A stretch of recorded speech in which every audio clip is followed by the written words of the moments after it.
But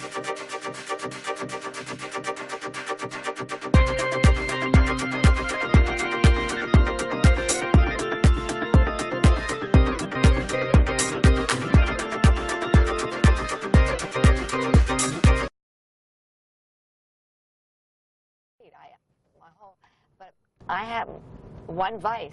I guess I'm hard with the pedal, and I'm not lucky. I don't know how to talk my way out of a ticket. Fern Bursky averages about 1 traffic ticket a year. They range from not wearing her seatbelt to running stop signs. One was for making an illegal U-turn. And since she says she drives 2,000 miles a week for business, she certainly can't afford to lose her license. So she frequently visits the attorneys at the traffic ticket office. We have some clients that come in every week with a traffic ticket. Unofficial estimates are that 25 to 50 million traffic tickets are issued in the U.S. each year, generating about $8 billion in revenue for local and state jurisdictions. In Malo's experience, about 7 in 10 people will just simply pay the fine without realizing they're admitting guilt and thus racking up points on their driving records. That results in higher insurance rates and sometimes a lot worse if you're a professional driver. They're not given the option to go to traffic school to avoid the points or anything like that. If they pay the fine and they're found guilty, they can lose their driver's license. For a typical $69,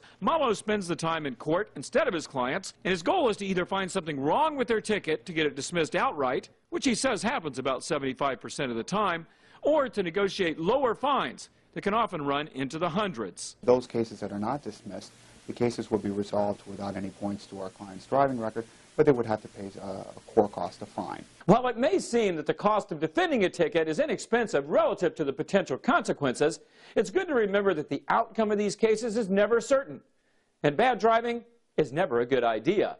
So the bottom line here is, let's see if we can avoid tickets in the first place.